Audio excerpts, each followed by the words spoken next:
Bonjour, voilà, moi c'est Hervé Gomé, à l'état civil, et mon surnom d'artiste Petit Caillou. Voilà, je suis artiste, musicien, batteur du groupe Zouglou Makers et aussi Céleste depuis l'enfance et tout. Ok. Voilà. On peut savoir aussi vos fonctions spirituelles au niveau de l'église Céleste? Non, je suis simple fidèle, je suis resté simple fidèle. D'accord. Oui. Vous êtes l'un des membres organisateurs de Festico 2017. Pouvez-vous nous dire un peu qu'est-ce que vous prévoyez au niveau de la logistique pour cette organisation-là? Voilà, en fait, j'ai été approché par mes frères, Jérémy et toute l'organisation, et j'ai adhéré parce que on a toujours voulu redorer l'image de l'église en général. Et je ne vais pas critiquer les actions précédentes, mais le côté technique était beaucoup critiqué.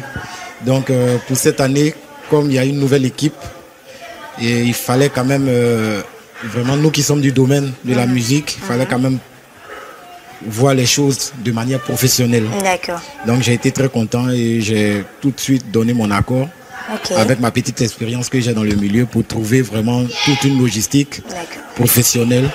Parce que ça va se passer dans une salle aussi intéressante du Palais de la Culture. Voilà. Et c'est pas n'importe quel sono, n'importe quelle logistique qui va là-bas. Voilà. Un mot que vous pourriez dire aux personnes en vue de les rassurer pour cette nouvelle organisation qui a été mise en place, quel serait ce mot-là? Je voudrais tout simplement dire à tout le monde en général et plus particulièrement aux chrétiens célestes que cet événement c'est pour eux. D'abord c'est pour rendre gloire à Dieu, voilà, parce que Dieu siège dans la louange et dans l'adoration. C'est pour rendre gloire à Dieu, donc nous devons nous mobiliser pour d'abord rendre gloire à Dieu et ensuite parce que l'église est mise devant, donc il faut venir pour voir une nouvelle dimension de ce qui va se passer. Voilà, c'est pas pour dire que ce qui se passait avant c'était totalement mauvais, mais il y aura des rénovations, il y aura vraiment quelque chose de nouveau cette année et je souhaite que tout le monde se déplace ce jour-là au Palais de la Culture pour venir voir ce qui va se passer. Voilà. Vous n'avez pas vraiment dit qu'est-ce que vous réservez? Bon, côté technique, en tout cas, moi je suis dans le domaine de la musique de la sono. On réserve vraiment une sono de qualité parce que c'est des chorales qui vont se présenter ce jour-là. Une chorale peut pas ou bien un groupe musical ou bien un artiste peut pas se présenter sur une sono défaillante. Donc c'est une sono qui répond à la norme du Palais de la Culture, sans compter tout ce qui est lumière, tout ce qui accompagne en fait la logistique. Vraiment, ça sera du balèze.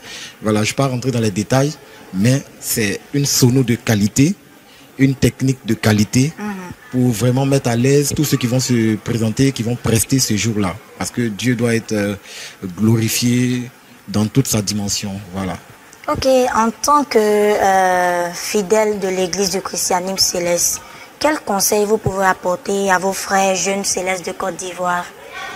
Bon, moi plus particulièrement aux choristes, parce que moi, sincèrement, j'ai eu ce don. Oui.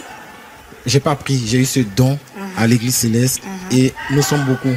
Nous sommes beaucoup. Et même l'un des responsables de Christo TV, on a bossé ensemble. Voilà, à l'orchestre de la RTI, avec des artistes ensemble. Je voulais simplement leur dire, c'est vrai, arrivé à un moment donné, ils n'auront plus le temps. Pas pour l'œuvre de Dieu en général, mais pour être présents régulièrement à la chorale. Mais pendant qu'ils ont le temps de louer le Seigneur, il faut qu'ils viennent aux répétitions, à la chorale et tout. Et il faut qu'ils aient beaucoup d'humilité. J'insiste là-dessus, parce que j'ai remarqué que les jeunes célestes, surtout les jeunes musiciens, quand Dieu commence à leur ouvrir les portes, ça devient autre chose. Sincèrement, voilà, que ce soit en apparence, que ce soit au comportement, n'oubliez pas que c'est Dieu qui bénit. Et en retour, il faut lui rendre la gloire. C'est vrai que moi, je ne suis pas tout le temps présent à cause de mon activité, mais Dieu m'a permis de former des gens à la chorale avant de partir. Donc, il faut être très humble et en toute chose, il faut savoir d'où on vient. C'est Dieu qui nous donne le don. La sagesse, la connaissance vient du Seigneur. Il faut lui rendre la gloire. Voilà. Wow. Très joli conseil pour les jeunes célestes de Côte d'Ivoire. Nous tirons à la fin de notre entrevue. Si vous avez un mot de fin à dire. Je voulais dire merci à toute l'équipe de Christo TV, dont moi-même je fais partie. Mais Ouais. merci pour cette appel. Et vraiment réitérer encore cet appel pour venir massivement au Palais de la Culture ce jour-là pour glorifier le Seigneur. Et à tous mes frères musiciens, à tous mes frères choristes, n'oubliez pas le conseil que je vous ai donné, très humble, beaucoup spirituel. Il faut rendre à César ce qui est à César et à Dieu ce qui est à Dieu. Que Dieu vous bénisse. Merci.